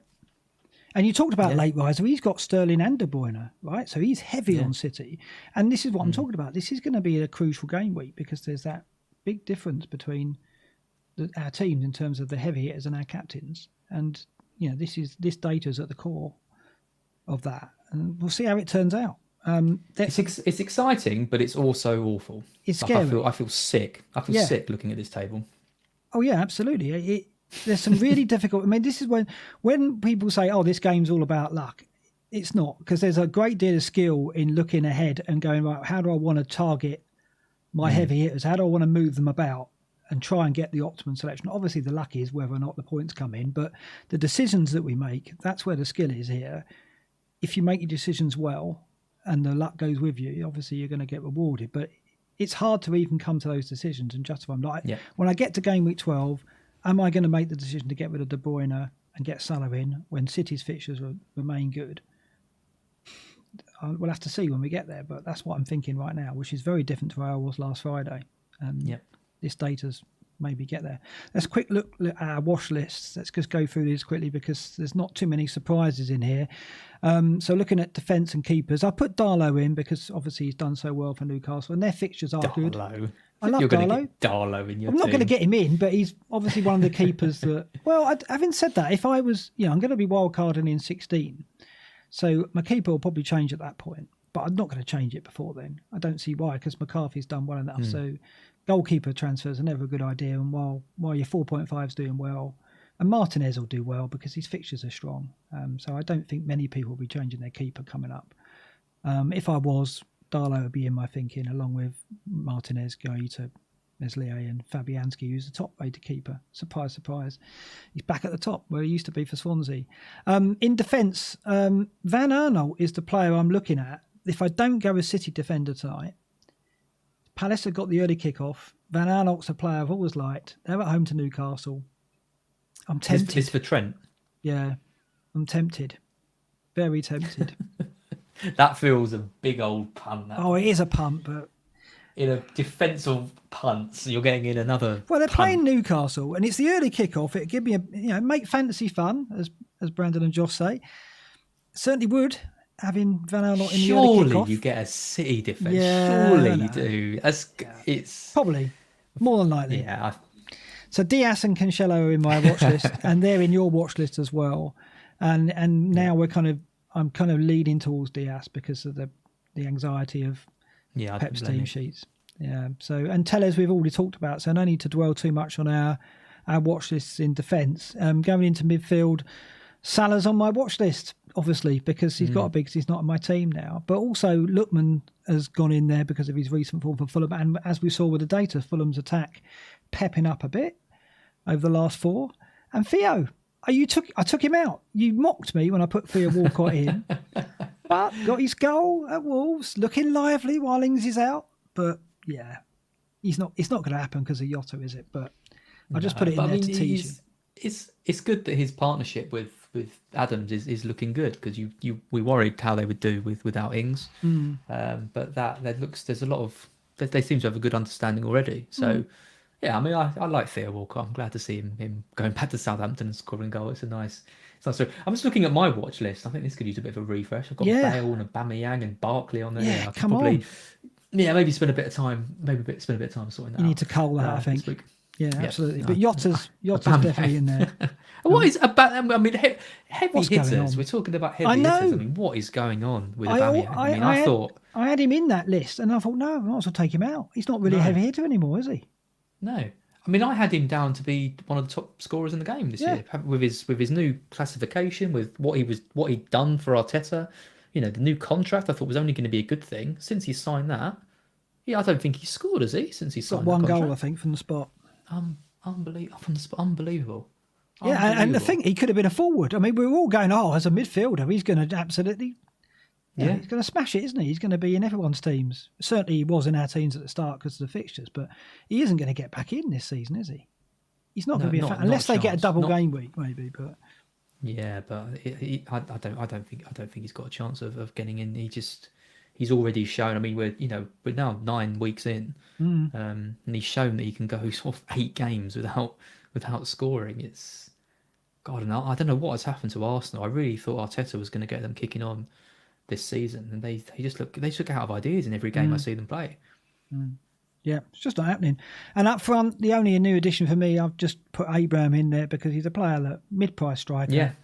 And, decent form. Looks like he's getting regular starts. Giroud's not getting in the Premier League team. And it's just whether, when Pulisic is back, whether Werner goes central, which we presume will happen.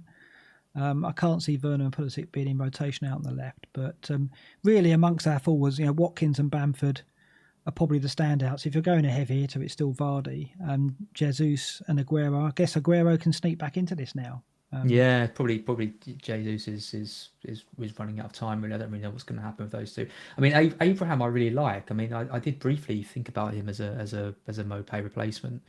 I think the issue is exactly what you just said. I don't know what's going to happen when Pulisic is back. Also, Giroud's there, and I just think Abraham could be quite an easy sacrifice if Chelsea maybe aren't doing so well. As he's kind of, because he can switch things up, he can move Werner up front, he can bring Giroud on, he can do things, and I don't know. I do like Abraham. I think he's an underrated player. I think what he's done for Chelsea, I don't think it's any coincidence that Chelsea have gone on this really good run when Abraham's been playing more minutes, because he seems to be. He took his goal well. Yeah, he's got confidence at the moment. He's holding the ball up well. He's bringing other players into the game in the way that Werner can't do when he plays up front. So I think he's been really important for Chelsea. I just think as an FPL option, I think there's probably better. Yeah, there is. It's going to be fascinating when Pulisic is fit. He's going to be tempted to put Werner up the middle, and then does it work with Werner there? Because if it doesn't, we're going to see rotation with Abraham, Pulisic, and Werner all the time, aren't we? And then it's a nightmare because suddenly those three are out. And then it is this CH. That's it. That's the only option you've got, really. So we'll have to see. Let's quickly go through the fixtures one by one. Yeah, Palace home to Newcastle is the early kickoff. I like an early kickoff on a Friday now. I didn't when they first came on, but I don't have a player in that. And the reason why I'm looking at Pat is because Zaha might not play. Obviously, the COVID situation probably won't play. Pat might be on pens, I would have thought, unless IU takes them again. I know, you're jesting, but I wouldn't be surprised if he pulled out an attacking return in that game. And Newcastle got off of that. Newcastle were dreadful. Yeah, the fixtures aren't great. Bit of a mixed bag, aren't they? West Brom next, which is decent, yeah. and Spurs, West Ham, Liverpool, Villa, Leicester. I don't want to book a transfer in. That's it. If they had better fixtures and I could keep him longer, I'm going to have another look. After the show, I am going to look, but it's probably going to go to Diaz. It's probably where I'm going to go. I'm not going to risk Zantillo. But Palace, Newcastle, I reckon 1-0 Palace there. Newcastle looked awful at the moment. I mean, it's just so negative, weren't they, against Chelsea? Just didn't even go toe-to-toe with them at all, any time in the match. No, I know, and it's happened after I called them an attacking side. They've been awful attacking since I said that. So, thanks Newcastle. But at the same Well, time, they haven't had Wilson, they haven't no. had Fraser. So Maximan hasn't looked right. There's issues there. I just think you talk about looking forward to a Friday game. I can't think of anything worse than watching that. That's 0-0. Yeah. Thank God it's not pay-per-view anymore. I think 1-0 Palace. Okay, how do you think your boys will do against Liverpool? The early kick-off on Saturday. Oh, It could be a mess, couldn't it? Do you think you'll get thrashed? Probably. I think we did well against Villa. It was a tough game to watch at times. I think we deserved it in the end. The last 5 minutes was dreadful. Lamptey getting sent off and the penalty and holding on. It was carnage. But it was that's the kind of game that I want to see Brighton win. It's kind of a scrappier game that they get points in, not a game where they're particularly playing amazingly well and lose 2-0. Like, it was nice to see them fight for a win in that. I just think Liverpool are too good for us, and we're going to attack them, which is good, because I think teams that do better against teams like Liverpool and City are the ones that do actually go for it a bit and don't just let them invite pressure in all the time. So I think we'll score. I think we'll get at their centre backs. I think it'll probably be 3-1. Oh, you reckon? Yeah, I was going to say 3-1. I think that's a good scoreline. City Burnley won't be 5-0 perhaps, even though it has been the last 3 times. But I think they'll get a 3-0 win. I think they'll score more than one. It depends when the first goal goes in. If they do what they did or have been doing and struggling to get a goal in the first half, then nicking one in the second half and then managing it out. But hopefully we'll see a bit more of what we expect from City in that 3-0 I'm going for. What are your thoughts? I think anything less than 3-0 for City, and you're going to be people are going to be worried and really asking themselves if they can, because I think at the moment they're what, mid-table or maybe just under mid-table, and already you're thinking, can they really get all these points back on teams like Spurs and Chelsea and Liverpool? I think they need to make a statement now. They need to really go at these teams and win. Is Aguero going to be back? Is he fit? Is he ready to start? He was on the bench, came on tonight, but I don't think he's ready to start. I don't know.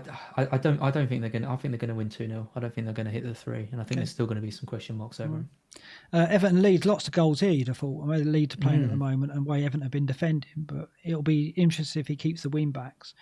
I'm going to go a 1-1 draw. I don't think there's going to be too much in this. Too tight for me. I'm going to go 3-3. 3-3, yeah, it could be. I mean, this is the kind of game it could be. Leeds are going to be in that kind of game this season, right? So, right. I don't think either team can defend, so I think they both. It's a bit harsh on Leeds, to be honest, because they kept a clean sheet against Arsenal in a really good performance. Performance that we've seen a lot of from them this season. I don't think Everton are going to be able to deal with quite a lot of what Leeds throw them, but equally, I don't think Leeds are going to be able to deal with a lot of what Everton throw them. So, well. Yeah. Hopefully it's not too exciting. Because it should be a good game. It should be. Because I don't know what you're doing at 8 o'clock on Saturday. You can forget Strictly because you can forget I'm a Celeb, because at 8 o'clock it's West Brom versus Sheffield United, which on paper, if that's anything but 0-0, I'd be very surprised. But I don't know. I mean, do you see it going any other way than 0-0? I think Sheffield United will win that one. Do you? At last, some form from them. I think West Brom have looked a lot better defensively than I thought they were capable of. I mean, only conceding a couple of goals to both United and Spurs must do them. I say it must do them a lot of confidence. I mean, losing probably doesn't really do. They're not whipping boys, like I said, are they? They're not. No, exactly. I think a lot of people were expecting them to get hammered by both of those teams, and they didn't. They just don't offer much going forward today. I mean, they really don't. I mean, nor does Sheffield United. No. But I think Sheffield United are a better side, and if they don't beat West Brom, then they're in big trouble. They're in it, aren't they? They're in it already, but they are. We keep looking to them to get a result and start playing their way out of it, and this will have to be their turning point. I'm thinking of starting Brewster. I'm torn on that. What to do with it? 1-0 in that. 1-0. I'm going to go 2-0 Sheffield United. I think you're right. I think they will. I thought you said a draw. No, I was only joking. I'm only joking. Just 0-0. Got to play Brewster then. Well, we'll see. Southampton versus Manchester United. Very, very tough one to call this, because Southampton are capable of getting a result here, but it's the Fernandes factor for me. And away from home, he's even more affected normally. That it's away from home that getting his biggest hauls. That's where he's, and obviously on the counter they got Rashford and Martial. Southampton, I think someone mentioned once they played quite a high line. I didn't want to say it. So I wonder if that will materialise again. What are your thoughts here? Go on, say it if you want. I think it's a good game for United. Yeah. I think the pace they've got is well suited. I think Southampton played with that high line against Chelsea, and it was too easy for Chelsea at times. I know. In the end, they drew that game, didn't they? 3-0, against Chelsea, or 3-0, yeah. So, but at times they just got carved open, and if they do the same with Martial and Rashford and Fernandes feeding them, then it's going to be a bit of a nightmare again, especially as United have tightened up, like you've said. So I don't think it's going to be a 3-0. I think United will win it. I think it'll be a 2-0, 2-1, 2-0. I'll go 2-0. 2-0 is what I think as well. Looking at that data we saw earlier, Southampton aren't really creating too many chances. United's defence is second ranked for the last 4, so you've got to think United probably won't concede.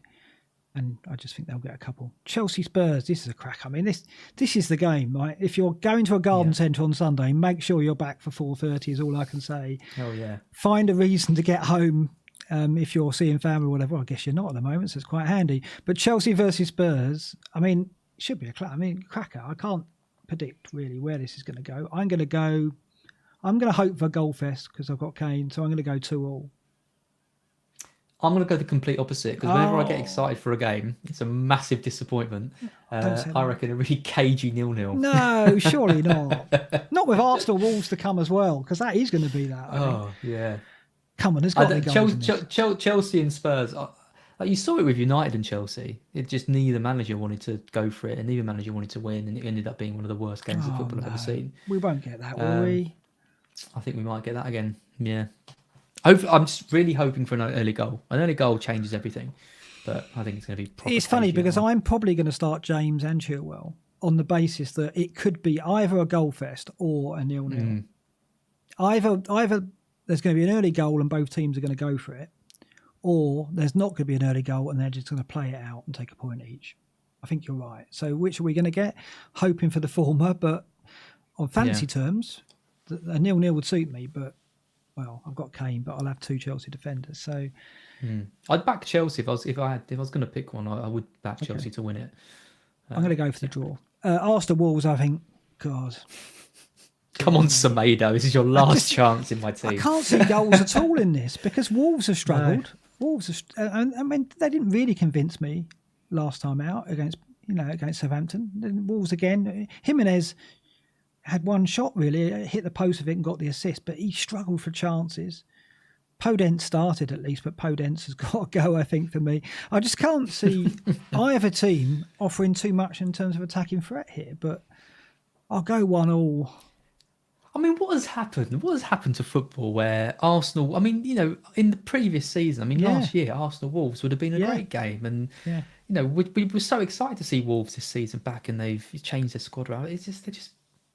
It's not right. They're just boring, and Arsenal were boring, and it probably means it's going to be like the most entertaining game of the season. It's going to be like a 4-4, like carnage. No one. That's just how this year's going, isn't it? 4-4. There you go. That's my prediction. I mean, if we could be banking on Arsenal really going at Wolves, then Wolves' counter-attacking game could come into it. But I don't even think Arsenal will do that because they're not doing it under Arteta. They're not really going full tilt against teams, are they? They're playing in a very cagey, in a Pep way to some extent, but with lesser players, which perhaps isn't surprising.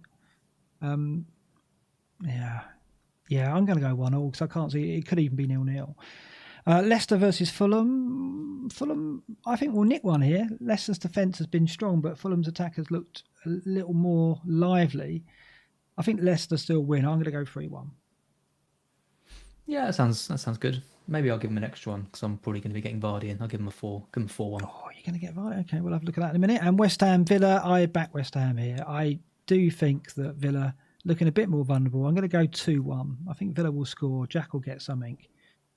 But I think West Ham will win this. 2-1 is what I'm going for there.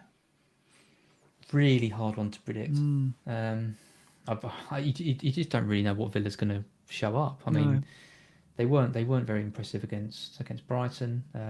They haven't been impressive in some other games, and then they've had games like Arsenal and Liverpool where they look like they can beat anyone. So West Ham are just solid. I think West Ham probably have a good game plan for this one. So I think I agree with you. I think it's going to be a 1-0 West Ham. It just which is absolutely awful for my fantasy team in the last week, the last game of the week. The other thing is Barkley's absence. If he is not fit for this, he's got a hamstring injury, and what it does to them in attacking terms. We saw Grealish struggle a bit against Brighton. It was too easy. They just shut him down, and there was no other option. And it shows you what Barkley has added. They've added that extra concern for defences where they can't just hone in on Grealish. They have to worry about Barkley as well. But when Barkley's not there, Jack found it harder, I think. So whether Barkley's fit will be crucial to this. But I'll stick with West Ham. If I was getting a keeper in for probably until Christmas and beyond, I probably would go for Fabianski. Yeah, because he's such a reliable keeper to own. Like, he's always done well for me when I've had him in. West Ham's fixtures are good, their defence is good. There's a lot to like about him. So yeah, I think if you're wildcarding, I think he definitely has to be consideration, because he gets pen saves as well, and save points always there for him. Saves, he's great. I love Fabianski. Yeah, and I think he could come out of a clean sheet here, depending if Barkley's going to be playing or not. Okay, let's look at our teams then. So you mentioned there you're going to get Vardy in. Semedo going then, is he? No, you're going to hold Semedo. So what are you doing? No, so you've got Martinez, Chilwell, Semedo, Ayling, Fernandes, Son, Ziyech, Grealish, Souček, Kane and Calvert-Lewin at the moment. Basically, I've got a lot of issues. You said to me you hated this team. I'm not happy with it at all. I don't like having Semedo. I don't like playing Ayling. I probably would have played Lamptey, but Lamptey's suspended. I mean, that would have been a 50-50 call anyway. But I'm playing Ayling in a game which I think is going to be 3-3, so that tells you what I'm expecting from him. I've got Son and Ziyech playing each other, and I'm expecting that to be 0-0. So that says a lot. And about Chilwell that. in that as well. You get a clean sheet. And Chilwell as well, yeah. And then I've got Souček playing my goalkeeper. So not. Oh yeah, I hadn't noticed this. Yeah. So, and then I've got Mopé, who's just an absolute waste of space on my bench, and I don't really know what to do with him. So I'm going to be doing Kane to Vardy, because I want Vardy as my captain this week, because I think he is the best captain pick this week. Okay. I think he's a better captain pick than De Bruyne. We're going to look at captains in a minute, but yeah, fair enough. Which is a pretty bold statement, but I think Vardy could have a real field day against Fulham, and I want him in. And this seems like a good week to ship Kane, because if I'm going to do it, away at Chelsea is a very tough game, and we've seen against City he best player on the pitch, but is that going to translate to massive hauls with the fixtures they've got? I'm not convinced, and I want to keep Son because I actually think he's so clinical at the moment. He suits the counter-attacking style they've got, and I can't really justify selling him from what I've seen, so he's going to stay. How exciting. You're going to be on Son, I'm going to be on Kane. Wow, yeah, okay. Exactly. And I'm going to be on Vardy and you're not going anywhere near it, and you're going to have De Bruyne, so it's going to be interesting. The question then is, I think I'm probably going to need to spend 4 points this week, so Kane to Vardy is going to happen.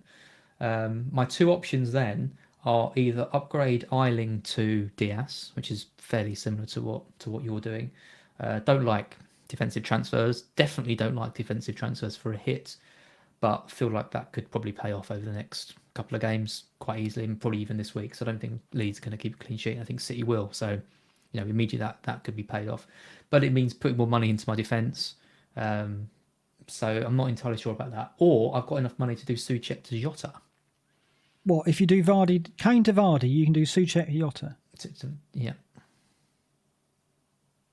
Do we even have to comment about that? I wouldn't want to lose Souček, but well, that's it. I don't think Souček versus Villa is a particularly bad game for him. Right. But then I think the potential of Jota is enormous at the moment. It means sticking with Semedo. It means sticking with Ayling. It means my defence is pretty crap this week. But depending on where Ayling plays, he could get something. And Semedo, I don't really. That could be a 0-0. Semedo or not? Yeah, exactly. It could be 0-0. And at the end of the day, Semedo is a wing back, and he did actually have a good chance against McCarthy in the first half of that match the other day. So yeah. Yeah, the issue is like people have said in the chat, and people are saying now is that Jota isn't nailed on, and what happens if in 2 weeks Jota suddenly becomes a problem and I need to get rid of him? But I've got Mopé. There you go. exactly. But I mean, you've got to have a squad, haven't you? You've got to have a bench. If you're taking Jota in, you've got to be prepared. I mean, having said that, he's going to come on, isn't he? If he doesn't start, he's going to come on. So if you start him, you've got to be willing to get the 2 pointers, or the 1 pointers, rather. The thing is, I don't want Mopé. Like someone said, you'll have a benching headache with 8 players that strong, Marco Leary. But the fact is, I don't regard Mopé as a strong option. I think Welbeck is killing him as an option. I don't know what's happening with Trossard. He's injured somehow and he's not playing. Mopé has no form, no confidence. He's snatching at chances. Looks like it's all going through. He's quite annoying as well, isn't he? He aggravates a lot of players on the pitch, I've noticed. I suddenly feel sorry for Guendouzi, actually, because I thought he was a villain there, but actually Mopé's giving it out a bit, isn't he? Shall we say? Well, that's what he does. He's always like that. He's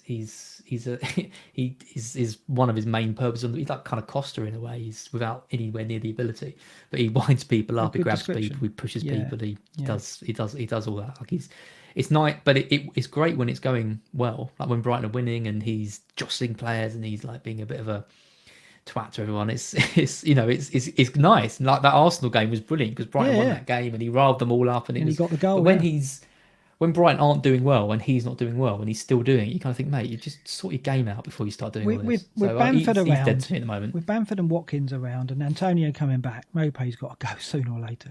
There's no reason to have him, is there? I don't know. So, yeah. Well, he's sorry, just quickly. I mean, to me, he's the kind of the easy way into freeing up some money. Yeah. So I don't really mind having him because when I do decide that I need to get in Salah or De Bruyne, then I can just lose Mopé to Brewster.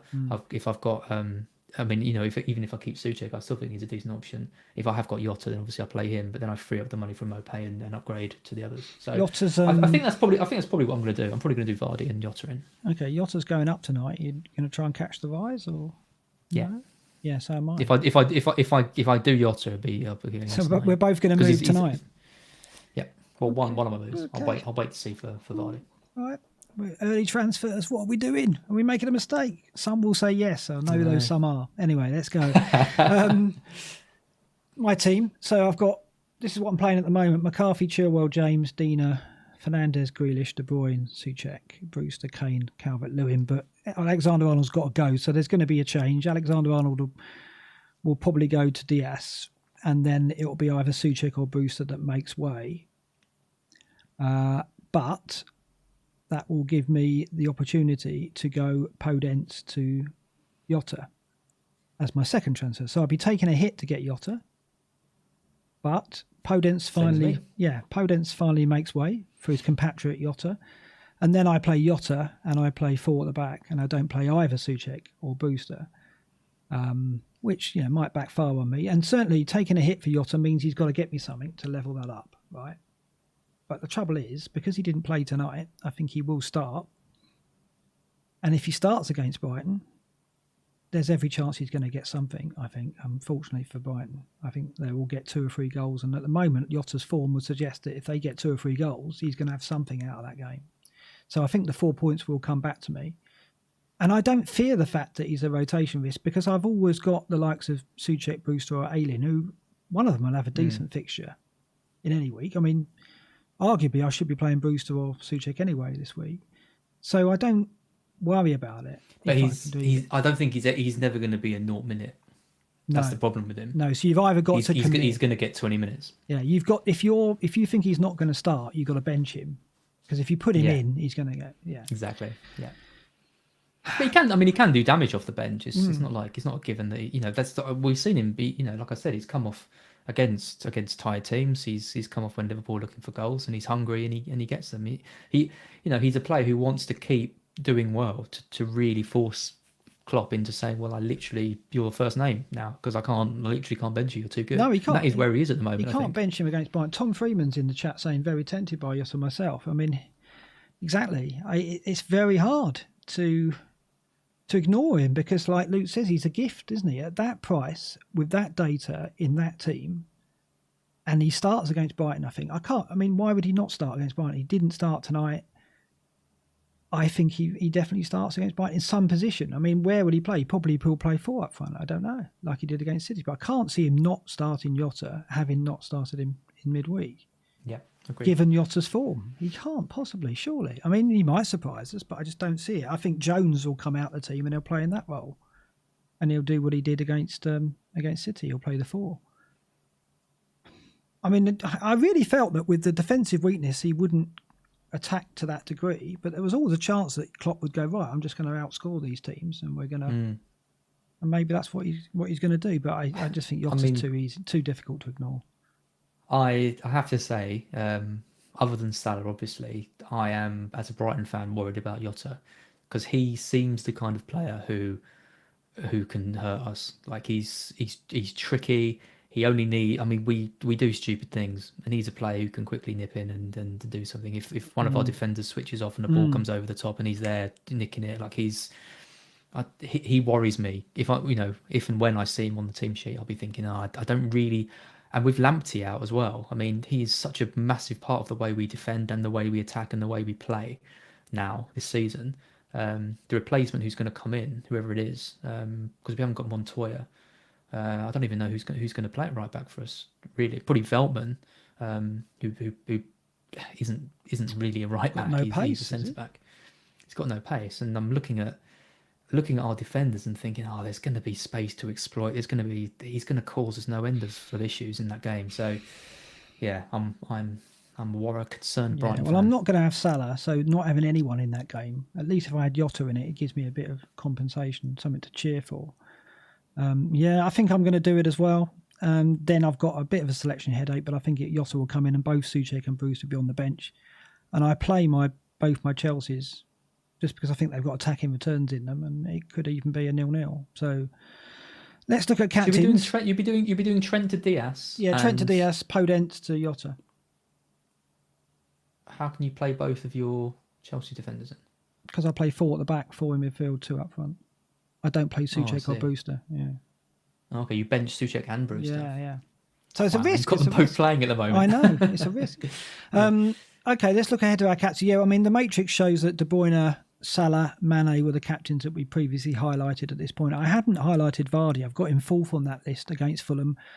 Maybe that's a disservice to him. We'll look at the data for this week in a minute. But going forward, looking ahead, Salah comes in game week 12. That's the problem game week, because we're not going to captain Spurs assets at Palace, we don't think. That's often a difficult ground to go to. Vardy's got Brighton, though. So if you've got Vardy, you've got the alternative there in game week 12. Yep. But it's United versus City, so it shuts down Fernandes and De Bruyne as options possibly. So game week 12 is the next problem week, I would say. That's where you've got to start looking at your transfers and have a plan in mind. And then game week 14 looks a problem. Looking down at that, Fernandes at home to Leeds looks a standout. Other than that, you're looking at Kane and Son at home to Leicester. Salah and Mane are at Palace, which I guess you would go to. De Bruyne and Sterling at Southampton and Grealish at West Brom. So Fernandes is by far the standout candidate there, which is another reason why I look at this and think it's going to be De Bruyne who makes way for Salah, not Fernandes for that game week in mind. So that's worth planning ahead. Let's look at game week 10, and I mean this data seems to kind of come on the side of Vardy in terms of the captaincy. It certainly doesn't look good for De Bruyne. Looking at minutes per XGI non-penalty, De Bruyne's down there on 184 minutes per goal involvement, non-penalty. And right at the top, you've got Calvert-Lewin 112, Mane 121, Kane 129, Jota's on there 135.9. Vardy's only on 173.3. But when you look at the defences, the Fulham defence is by far the weakest on show, along with Leeds.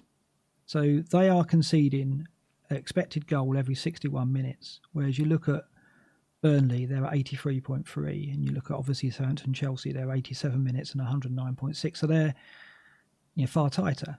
So we expect Fulham to give Leicester a lot of opportunities and Leeds to give Everton a lot of opportunities. So Calvert-Lewin and Vardy look the standouts, and you're going Vardy.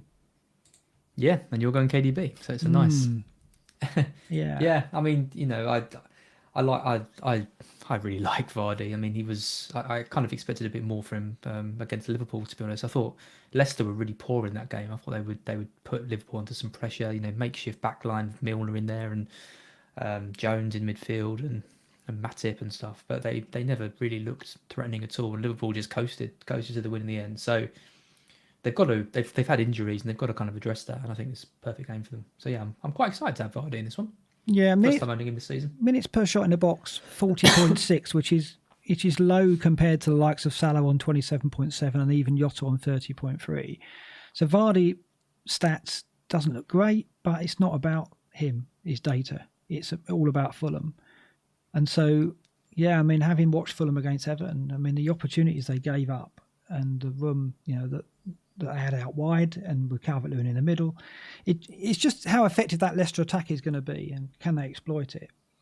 I'd be amazed though if Vardy didn't get at least a goal in that game. Yeah, but I'd be surprised, but I wouldn't be like so shocked to my core if De Bruyne blanked against Burnley. But I would be shocked to my core if Vardy blanked against Fulham. I haven't got Severt's captain. I forgot to ask him, so I will get that and I will tweet that out. So look out for the tweet on that because this is a pivotal week. Definitely so I want to know. I think it is De Bruyne. I think it's going to be because he got De Bruyne in, and I think he will play the same game as me. I mean, I'm copying him if anything, going with the fixture. I mean, I'm captaining De Bruyne on reputation, really, on historical data, and the fact that I presume that City eventually will click, and I hope it's going to be this game. So I'm taking a risk, which sounds odd, but De Bruyne at home to Burnley, in the context of what options we've got with Calvert-Lewin and Vardy, looks a risk, which is extraordinary. Yeah. And we haven't even talked about Salah at Brighton.